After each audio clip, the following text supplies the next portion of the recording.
यहाँ पे हम बात करने वाले हैं दो टॉपिक के बारे में। सबसे पहले एक RFI को लेकर बात करेंगे जो कि IAF ने इशू किया है। यहाँ पे RFI है मीडियम ट्रांसपोर्ट एयरक्राफ्ट को प्रिक्योर करने के लिए, यानी कि जो MTA हैं उनको IAF प्रिक्योर करना चाहती है। और जो कार्गो कैरिंग कैपेसिटी देखी जा रही है वो 18 टन से लेकर 30 टन के बीच की है। तो टेक्निकली जो एक ब्रिज है सुपर हरक्यूलिस और C-70 के बीच में वो ये कैटेगरी भरने जा रही है।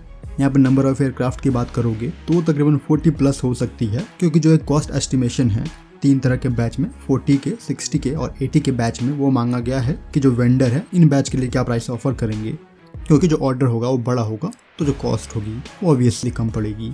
कैटेगरी की बात करोगे तो यहाँ पर 3 कैटेगरी दी गई है, by Indian IDDM, by Indian और जो मेक इन इंडिया का ऑप्शन है वो दिया गया है। स्पेशल मेंशन है MRO फैसिलिटी के लिए, वो देखा जा रहा है। तो यहाँ पर जो भी इंटरेस्टेड वेंडर हैं वो क्या कुछ ऑफर कर सकते हैं वो RFI के थ्रू जाना जाएगा। और ये कुछ जो पैरामीटर है वो डिमांड किए जा रहे हैं, जैसे कि जो टेम्परेचर रहेगा वो नॉर्मल टेम्परेचर से 20 प्लस और माइनस का रहेगा।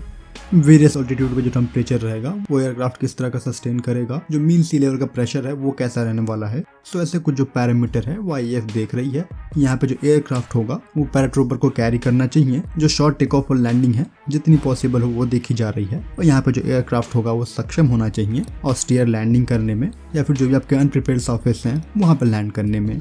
कुछ स्पेसिफिक रोल की बात करोगे तो जो कार्गो ड्रॉप है वो करेगा, ट्रूप को ट्रांसपोर्ट करेगा, जो कैजुअलिटी इवैक्यूएशन है उस मिशन के लिए देखा जा रहा है। जो कॉम्बैट फ्री फॉल है वहाँ पे एप्लीकेशन लाया जाएगा। एयरक्राफ्ट के पास ये क्षमता होनी चाहिए कि जो असॉल्ट लैंडिंग है वो कर पाए, और लो ऑल्टीट्यूड पे जो पैराशूट ऑपरेशन है, जो पैराशूट एक्सट्रैक्शन है वो कर पाएगा। एक जो स्पेशल मेंशन है क्रूज स्पीड क्या रहेगी वेरियस ऑल्टीट्यूड पे, वो स्पेशली IAF देख रही है। और वहाँ पे जो एंड्योरेंस है वो कैसा रहेगा, स्पेशली जो एफिशिएंसी है फ्यूल को लेके लो और हाई ऑल्टीट्यूड पे IAF वहाँ देख रही है। क्योंकि जो ऑपरेशन का पॉइंट ऑफ व्यू है वो अब लद्दाख भी है, तो हाई ऑल्टी पे जो एफिशिएंसी है पेलोड वर्सेस एफिशिएंसी वो कैसे रहती है तो वो भी एक प्रायोरिटी रहेगी। यहाँ पे एयरक्राफ्ट को लेकर जो फेरी रेंज है मैक्सिमम पेलोड के साथ वो मेंशन करना जरूरी है। दोनों ऑप्शन यहाँ पे IAF देखेगी, टर्बो प्रॉप और टर्बो फैन का इंजन के लिए। और जो कुछ की सेंसर और रेडार हैं वो भी यहाँ पे एयरक्राफ्ट पे रहेंगे, चाहे वो MAO हो, RWR हो या फिर IFF हो।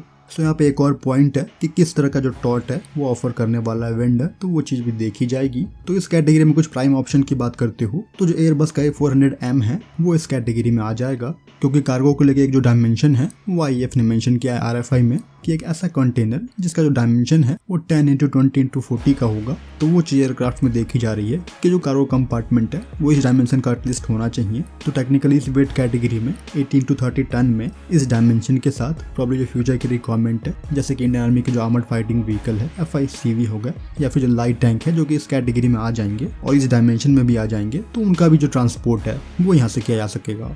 तो इन सभी फैक्टर को देखोगे तो जो एयरबस का A400M है वो एक ऑप्शन बन जाएगा। जो एंटोनोव का AN70 है वो भी इस कैटेगरी में आएगा।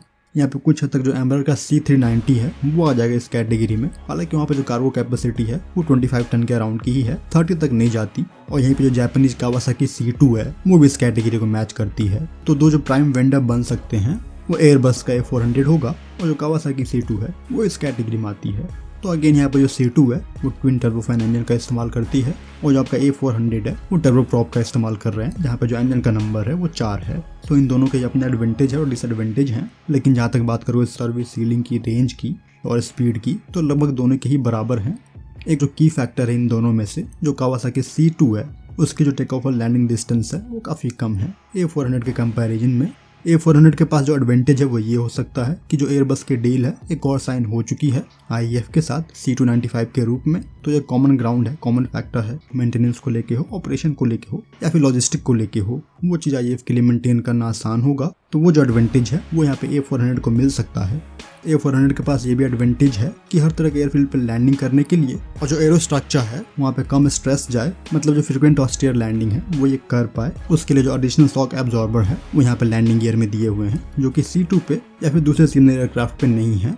सिंस ये टर्बो प्रॉप है तो स्पेशली हाई ऑल्टी पे या फिर ऑस्टियर लैंडिंग के टाइम पे इसके जो ड्रैग हैं वो इसको अलाउ करेंगे जल्दी से डिसेलरेट करने में, जो कि आपको इवेंचुअली हेल्प करेगा स्टीप अप्रोच में, फ्लेयर में और लैंडिंग में। यहाँ पे डिसएडवांटेज ये हो जाएगा कि इंजन के जो नंबर है वो 4 है, तो जो वल्नरेबिलिटी है वो यहाँ पे स्लाइटली हायर है एक कॉम्बैट जोन के लिए अगर वॉर चल रहा है तो, क्योंकि C2 में जो नंबर ऑफ इंजन है टर्बोफैन वो 2 ही हैं। C2 में आपको डायरेक्ट लैंडिंग और स्टेयर लैंडिंग करने में जो डिसएडवांटेज है वो ये होगा कि जो प्रिपरेशन है पहले ही करनी पड़ेगी उस तरह की रफ लैंडिंग करने के लिए, स्पेशली टर्बोफैन इंजन को देखते हुए।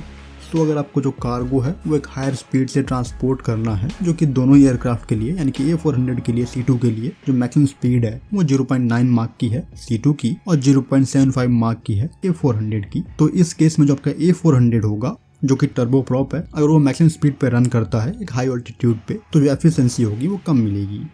सर्विस सीलिंग की बात करोगे तो 13 किलोमीटर की C2 की है और 12 किलोमीटर की A4 की है। जो MTOW A400 का वो 141 टन का है, जिसमें जो MT वेट है वो 78.6 टन का है और जो फ्यूल कैपेसिटी है वो 50 टन की है। वही चीज अगर आप C2 की बात करोगे तो MTOW सेम है 141 टन की, जो MT वेट है वो यहाँ पर 69 टन का है, तो जो एयर फ्रेम है वो लाइटर है। तो यहाँ पे जो ऑप्शन है मिशन प्लानिंग को लेके वो आपको C2 में ज़्यादा मिलेंगे। तो तकरीबन जो मैक्सिमम पेलोड है वो 37 टन का है यहाँ पे C2 में, और 37 टन का ही जो पेलोड है वो A400 कैरी करेगा। अभी जो कुछ इशू है इंजन के गियर बॉक्स को लेके A400 में वो आ रहे हैं। यहाँ पे जो A400 है वो यूरोप्रॉप का इस्तेमाल कर रहा है TP400 का, जो कि उसको 11,000 HP की पावर देता है एक इंजन। तो यहाँ पे 44,000 HP है वो इस एयरक्राफ्ट को प्रोपेल करती है। वहाँ पे इंजन की बात करोगे तो जो GE का इंजन है CF6 वो इस्तेमाल हो रहा है, जहाँ पे जो एक इंजन है वो 265 kN का जो थ्रस्ट है वो डिलीवर कर रहा है। तो यहाँ पे जो इंजन हो गया और ज़्यादातर जो पार्ट है उसकी सप्लाई US फार्म से हो रही है C2 में, और कुछ ऐसा ही A400 में भी है, लेकिन वहाँ पे जो कंटेंट है वो ज़्यादातर यूरोपियन है। सो यहाँ पे C2 के एक्सपोर्ट के लिए भी जो US का ITRA है वो कवासाकी को लेना होगा। सो होपफुली ये जो कॉन्ट्रैक्ट है वो जल्दी मटेरियलाइज हो, क्योंकि कॉन्ट्रैक्ट साइनिंग के 36 मंथ बाद जो डिलीवरी है वो की जाएगी पहले एयरक्राफ्ट की। फिलहाल इस वीडियो में इतना ही। जय हिंद।